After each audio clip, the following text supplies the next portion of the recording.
안녕하세요.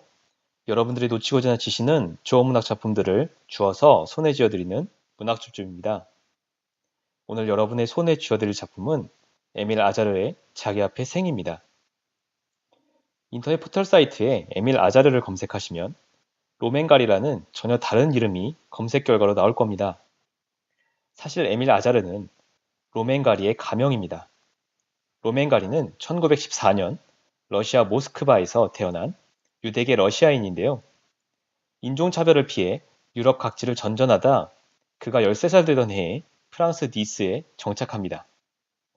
법학을 전공하기도 한 그는 21살 때 프랑스로 귀화하죠.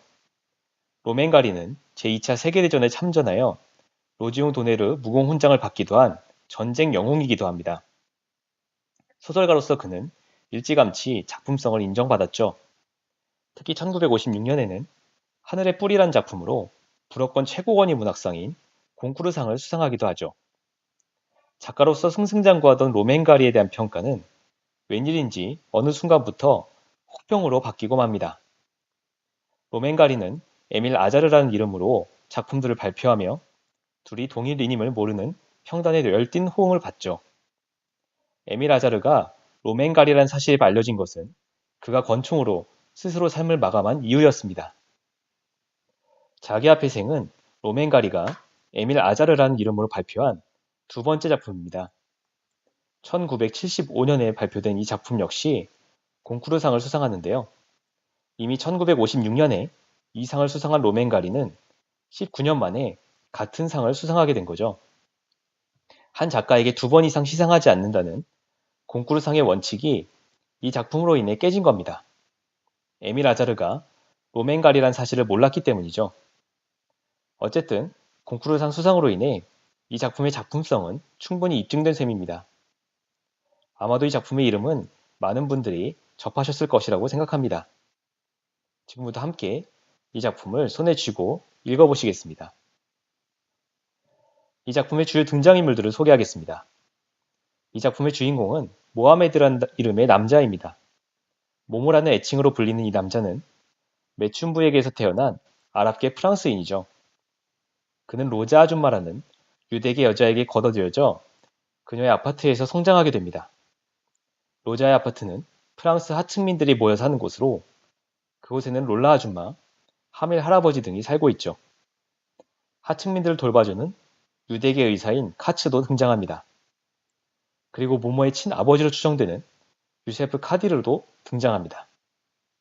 이들이 이 작품의 주요 등장인물들입니다. 그럼 이 작품의 주요 줄거리를 소개하겠습니다. 10살 내외인 것으로 추정되는 모모란 소녀는 로자 아줌마라는 60대 유대인과 함께 살고 있습니다. 로자와 함께 사는 아이는 모모뿐은 아닌데요. 모두 매춘부로부터 태어나 맡겨진 아이들입니다. 사실 로자도 젊은 시절에 매춘부 생활을 했던 것이죠. 로자는 자신에게 위탁된 아이들을 키우면서 일부는 여유로운 집으로 입양을 보내기도 하며 살고 있죠. 그런데 그녀도 나이가 들어 건강이 악화되고 있었습니다. 모모는 로자의 관심을 끌기 위해서 갖가지 특이한 행동들을 하는데요. 이러한 모모의 행동을 보고 로자는 그가 선천적으로 정신병이 있는 것이 아닌지 의심하여 카츠라는 의사에게 모모를 데려가 진료를 받습니다. 카츠는 모모 같은 처지에 있는 아이들을 불쌍히 여기는 마음을 가지는 사람이었는데요. 그는 로자의 걱정을 이런지하에 무시하고 오히려 그녀에게 신경 안정제를 처방합니다. 한편 모모는 하밀 할아버지란 노인과 친하게 지냈는데요. 그는 알제리 출신의 무슬림으로서 모모를 상당히 귀여워하고 빅토르 위고의 레미제라블을 즐겨보는 사람이었죠. 그는 남프랑스 니스에 가면 행복하게 살 수 있다고 하며 모모가 그곳을 동경하게 만들기도 합니다. 이 무렵 모모는 우산을 꾸며서 아르튜르라고 이름 짓고 그것을 이용해 거리에서 춤을 추며 동냥을 하는데요. 그러던 어느 날 나딘이라는 젊고 아름다운 여자를 만나죠. 알고 보니 그녀는 성우였고 모모는 나딘이라는 녹음실에서 영화 필름이 거꾸로 감는 것을 보면서 로자 아줌마의 인생을 거꾸로 돌려서 젊음을 되돌려주고 싶다는 생각을 하기도 합니다. 안타깝게도 로자의 건강은 하루가 다르게 악화됐는데요. 모모는 세상에 의지할 사람이라고는 로자뿐이어서 그녀가 죽어가는 것을 매우 안타깝게 여기죠. 같은 아파트에 사는 롤라 아줌마가 죽어가는 로자를 위해 많은 도움을 줍니다. 로자의 건강은 일시적 회복과 악화를 반복하며 지속적으로 저하되고 있었는데요. 어느 날 유세프 카딜이라는 남자가 찾아옵니다. 그는 알고 보니 모모의 친아버지였는데요. 로자는 자신이 유일하게 의지하고 있는 모모를 떠나보내기 싫어서 유세프에게 모세라는 유대인 아이를 그의 아들이라고 속이죠. 독실한 무슬림이었던 유세프는 자기 아들이 유대인이 되었다는 사실에 큰 충격을 받아 죽고 맙니다.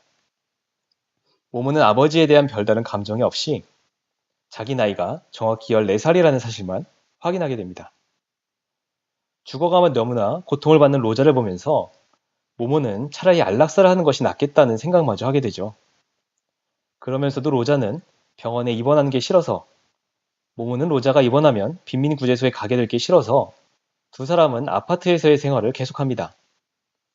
의사인 카츠는 더 이상 미룰 수 없다면서 로자를 병원에 입원시키려고 하지만 모모는 카츠가 유대인이란 사실을 이용해 이스라엘의 친지가 로자를 초대했으니 그냥 두라고 거짓말을 합니다. 모모는 죽기 직전이 된 로자를 아파트 지하실로 옮기는데요. 로자는 그곳에서 죽음을 맞이하고 맙니다.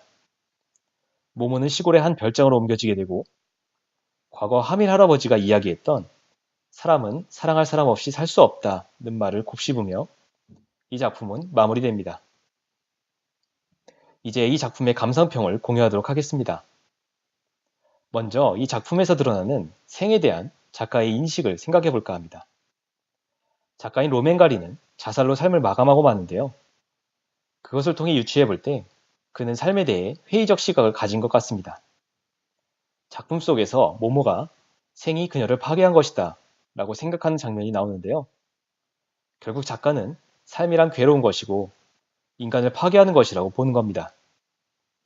로자 아줌마를 보며 모모는 차라리 안락사가 낫겠다는 생각까지 하는데 삶이 로자를 파괴하고 있는 상황에서 더 이상의 연명은 더 큰 괴로움이라고 생각하는 것이죠.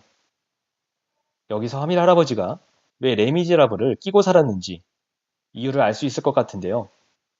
아시다시피 레미제라블은 불쌍한 사람들이란 뜻이죠.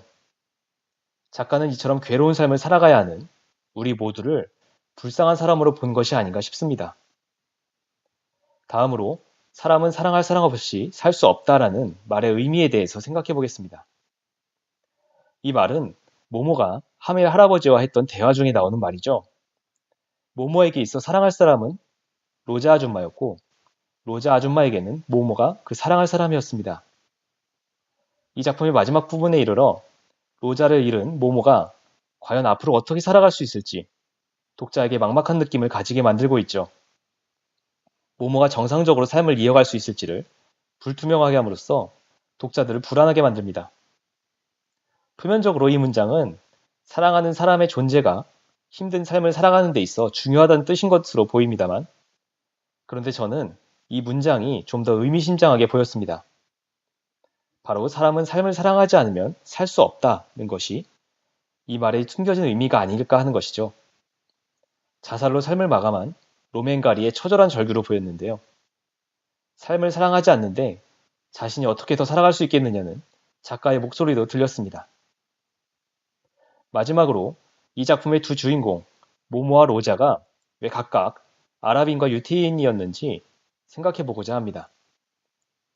이 작품은 프랑스를 배경으로 하고 있음에도 불구하고 순수 프랑스인은 최소한으로 등장하고 있고 유대인, 아랍인, 아프리카계 흑인들이 주로 등장합니다. 이들은 프랑스 사회의 비주류로서 매춘 등의 비참한 생활을 하는 모습을 보여주죠. 유대인으로서 과거 나치 독일에 의해 아우슈비츠 수용소에 감금되는 등 비참한 생활을 했던 로자의 모습을 모모에게 보여줌으로써 비록 민족과 종교는 다를지라도 프랑스 사회의 비주류로서 모모 역시 앞으로의 삶이 비참할 것임을 암시하는 듯합니다. 재미있는 점은 유대인 로자와 아랍인 모모가 서로 의지하며 살아가는 모습을 보여주는 건데요. 이 작품이 쓰여진 시기는 이스라엘과 아랍 국가들이 4차례에 걸친 중동 전쟁을 치른 시기였습니다. 로맨가리는 로자와 모모의 모습을 통해서 두 민족의 화해를 소망한 것이 아닐까 하는 생각도 들었습니다. 여기까지 자기 앞에 생 줍줍이었는데요. 삶에 대해서 많은 생각을 하게 만드는 작품이긴 합니다만 굉장히 어둡고 우울한 내용이기 때문에 아직 안 읽어보신 분들은 이 영상을 먼저 보시고 시도해 보실 것을 권해드립니다. 지금까지 문학 줍줍이었습니다. 다시 다른 영상으로 또 만나 뵙겠습니다. 감사합니다.